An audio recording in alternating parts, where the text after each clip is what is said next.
التحتم بالیمین، سیدھے ہاتھ میں انگوٹھی پہننا. تو اب یہاں پر کلیئر کر دیں، کیونکہ بچہ کو کہہ سکتا تھا کہ آپ نے تو جملہ کہہ دیا اور آپ کے الٹے ہاتھ میں بھی ہے. تب اس کے معنی کیا ہیں، تو اس کو آپ کو بالکل کلیئر کر دیتے ہیں اور پریکٹیکلی بتا دیتے ہیں تاکہ بات جو ہے وہ آپ کو سمجھ میں آ جائے. مثال کے طور پہ کہا جاتا ہے مڈل فنگر میں، جو اس میں مڈل فنگر کون سی مانی جاتی ہے. اب اگر آپ اس بحث میں آ جائیں تو مڈل فنگر تو ہوتی نہیں ہے. آپ کہیں گے یہ تو تھم ہوتا ہے. جب یہ تھم ہو گیا تو مڈل ہے کوئی اس میں؟ مڈل تو یہ ہو گئی، پھر یہاں تو کوئی فنگر ہی نہیں ہے ہمارے. تو جب مڈل فنگر کہا جاتا ہے تو یاد رکھیں کہ اس پر پھر تھم نہیں کہا جاتا، پھر اس کو بھی فنگر ہی مانا جاتا ہے. لہٰذا ہم یہ نہیں کہتے کہ ہاتھ میں 4 فنگر ہے 1 تھم ہے، عام طور پہ کہا جاتا ہے 5 فنگر ہے. تو 5 فنگر جب ہوتی ہے تو یہ مڈل ہو جاتی ہے. مڈل فنگر میں کہا گیا ہے کہ انگوٹھی نہ پہننا بہتر ہے. لیکن اس کے کیا معنی ہے؟ اس کے معنی یہ ہیں کہ اگر صرف یہاں پہنی ہے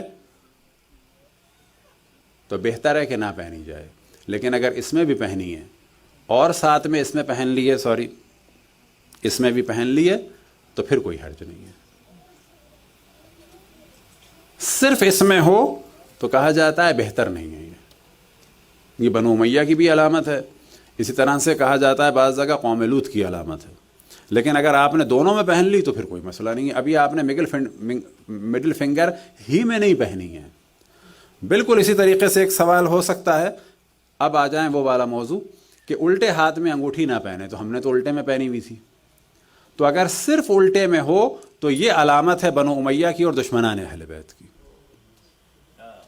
اگر ایک انگوٹھی ہو تو اس وقت صرف سیدھے ہاتھ میں پہنی جائے، اور وہ بھی اس میں بہتر ہے یا اس میں بہتر ہے. اگر ایک ہے تو بس ایک ہے تو ہم نے یہاں پہن لی، یا ایک ہے تو ہم نے یہاں پہن لی. یہ علامت ہے مومن کی، اور روایتوں میں یہی بیان ہوا التحتم بالیمین.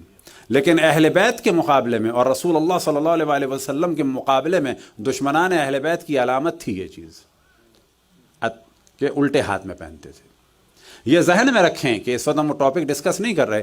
بہت ساری چیزیں ایسی ہیں کہ جو سنت رسول اللہ صلی اللہ علیہ وآلہ وسلم ہیں، اور ہمارے دیگر مذاہب اسلامی ان کو مانتے ہیں کہ یہ سنت رسول اللہ ہے، لیکن وہ کہتے ہیں کہ ہم انہیں اس وجہ سے چھوڑ رہے ہیں کیونکہ یہ شیعوں کی اور اہل بیت کی علامت بن چکی ہے.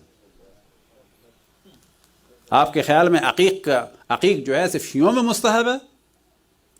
لیکن آپ کو تعجب ہوگا بہت سارے مفتیوں نے جو دوسرے مذاہب کے ہیں فتویٰ دیا ہے کہ عقیق نہ پہنو، کیونکہ اگر اس کو پہنو گے تو یہ شیعوں کی اور اہل بیت کے چاہنے والوں کی علامت بن چکی ہے.